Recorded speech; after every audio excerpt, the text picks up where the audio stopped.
The Galactic Council's emergency session was already a disaster, and it hadn't even officially started yet. Ambassador Vrell of the Corthanian Empire stood at the center of the Grand Chamber, his three eyes blinking in what I can only describe as absolute terror. His normally pristine scales had turned a sickly shade of yellow, which, for his species, meant he was about 2 seconds away from completely losing his composure.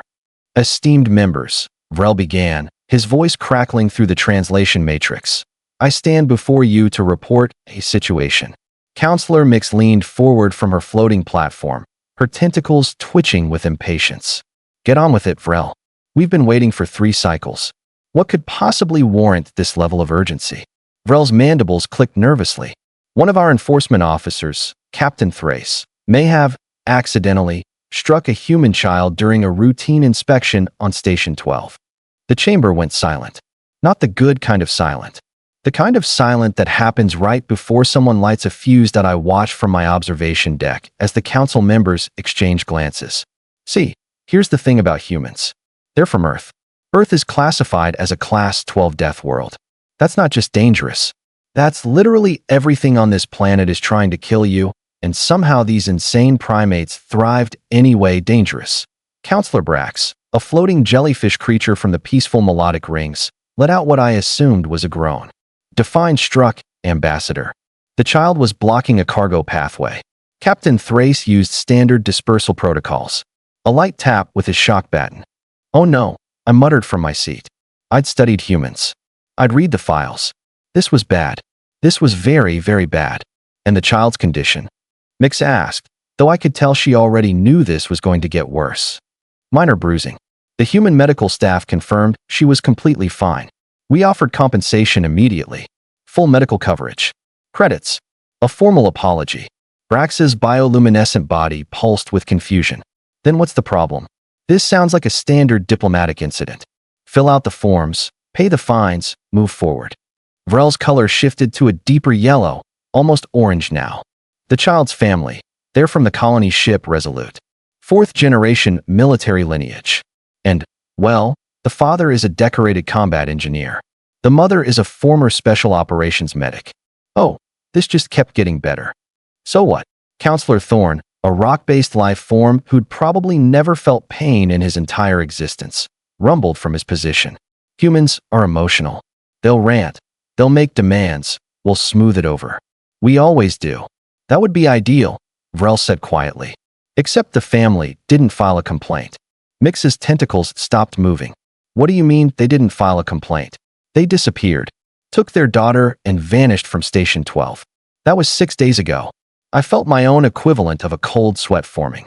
Humans don't just disappear. When humans disappear, it means they're planning something. When humans from military families disappear after someone hurts their kid, it means everyone should start updating their wills. Where's Captain Thrace now? Brax asked, his lights dimming with what I recognized as fear. Vrell didn't answer immediately. His silence was answer enough. Ambassador, Mix said, her voice dropping to a dangerous level. Where is Captain Thrace? We don't know. He was scheduled to report to headquarters on the Corthanian homeworld 3 days ago. He never arrived. His transport ship was found drifting near the outer bands. Empty. No signs of struggle. No damage. Just empty. Thorne shifted his massive bulk. Perhaps he fled? Humans have a reputation, after all. Captain Thrace was a decorated officer. 15 years of service. He wouldn't run. Then where is he? Mix demanded. The chamber doors opened. Not the normal diplomatic entrance. The emergency doors. The ones that required override codes from the security division. A human walked in. Male. Average height by their standards. Wearing simple civilian clothes. Brown jacket, dark pants, boots that had seen some serious use. His face was calm. Too calm, he was carrying something wrapped in cloth. Apologies for the interruption, the human said, his voice echoing through the translation system with an eerie casualness. I believe you were looking for Captain Thrace? He walked to the center of the chamber, right next to Ambassador Vrell, who had now turned completely white. The human carefully unwrapped the cloth bundle. Captain Thrace's head rolled across the pristine council floor. Several counselors made sounds I'd never heard before and hoped never to hear again. The human smiled. It wasn't a nice smile. My daughter said to tell you she's feeling much better now. The bruise healed up real nice. Counselor Mix recovered first, which was impressive considering her species typically fainted at the sight of violence. Her tentacles coiled defensively as she stared at the human standing calmly in the center of our chamber like he'd just delivered a fruit basket instead of a severed head. "Security!" she shrieked, her voice breaking through 3 octaves. The human held up one hand, still smiling that terrifying smile. "I wouldn't. You dare threaten this council?" Thorn rumbled, his rocky exterior somehow managing to look offended. "Threaten? No. I'm just here to deliver a message and some property you seemed concerned about." He nudged Thrace's head with his boot. "Captain here won't be answering any more summons." I noticed something then. The council's security forces hadn't moved. Not one of them. They stood at their posts, weapons ready, but nobody was rushing forward. They'd all seen what happened when you underestimated humans. Ambassador Vrell was making a high-pitched sound I'm pretty sure was his species' version of crying. "This is murder. You killed a Galactic Council enforcement officer." The human's expression didn't change. "Actually, I believe the proper term is justice. See, on Earth, we have this funny thing about people who hurt children. We get real creative about handling them." Brax's lights flickered rapidly. "But she was fine. Your own doctors confirmed minor injuries at best." "At best." The human's voice dropped lower, and suddenly that casual demeanor cracked just enough to let something dark peek through. "Let me explain something to you, floating illuminated beach ball. Some stranger hit my 7-year-old daughter with a shock weapon. She cried for 3 hours. She had nightmares for 2 nights straight. She was scared to leave our quarters." He took a step forward. Every counselor except Mix recoiled. "Now your guy there?" He thought Earth protocols meant paperwork and credits. He thought a formal apology and some medical compensation would make it all better. What he didn't think about was that humans don't forget. We especially don't forgive when you mess with our kids. "This is barbaric." Vrell managed to squeak out. "Uncivilized. This is exactly why Deathworlders should never have been granted council access." The human laughed. Actually laughed. "Barbaric? You want to talk civilized? Your captain used a weapon designed to incapacitate full-grown soldiers on a child.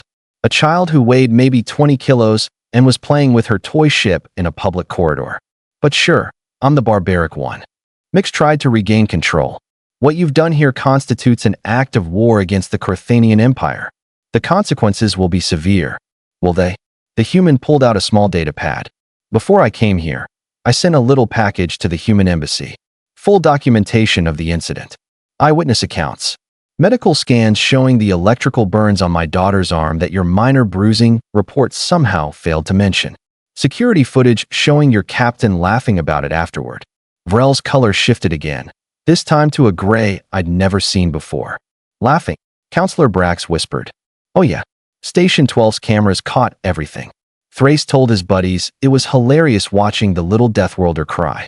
Said maybe her parents would teach her proper station etiquette now. The human's jaw clenched. "So I taught him something instead." The implications crashed through the chamber like a shockwave. If humans had proof that a council officer had deliberately harmed a child and then mocked her, this wasn't just a rogue act. This was righteous fury with documentation.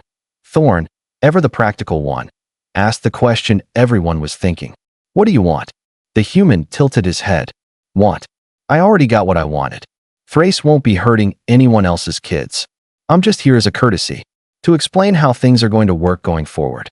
You're in no position to make demands." Mix started, but the human cut her off. "Here's the thing. There are approximately 4 million humans scattered across council space right now. Military personnel, engineers, doctors, teachers, families. We're integrated into your stations, your colonies, your ships. And every single one of us just got word about what happened to little Emma. Emma. The child had a name. Somehow that made it worse. We're not starting a war," the human continued. "We're just making sure everyone understands. You can have your protocols, your forms, your diplomatic processes. But if anyone, and I mean anyone, lays a hostile hand on one of our children, those processes go out the airlock." He turned to leave, then paused. "Oh, and Ambassador Vrell? The Carthanian Empire might want to review their enforcement training programs. Human children are protected by every single human in range. Not just family. We're funny that way." As he walked toward the exit, Mix called out. The council will demand your arrest. Extradition. You cannot simply walk away from this. The human stopped at the doorway and looked back. His smile was gone now, replaced with something colder. You can try, but ask yourself this. If one father can make a decorated council officer disappear without a trace, what do you think 4 million humans could do if you really pushed us? He left, just walked out. Security still didn't move. The chamber erupted into chaos. Arguments. Accusations. Panicked. I sat in my observation deck, watching counselors scramble to figure out what to do next. But I already knew. I'd studied humans. I'd read the files. I knew what everyone was slowly realizing. Earth had just sent the galaxy a message. Their children were untouchable. And they delivered that message in the only language that truly mattered in council space. Fear. Ambassador Vrell collapsed into his seat, his color still that deathly gray. Somewhere on Station 12, a little girl named Emma was probably playing with her toy ship again, completely unaware that her father had just changed the balance of galactic power. And in the center of our grand chamber, Captain Thrace's head served as a permanent reminder. Humans protect their own. So what did you think? Did this story surprise you? Let me know your thoughts in the comments below. If you enjoyed this sci-fi story, please hit the like button. It really helps the channel grow. And don't forget to subscribe for more mind-blowing science fiction stories every week. Turn on the notification bell so you never miss an upload.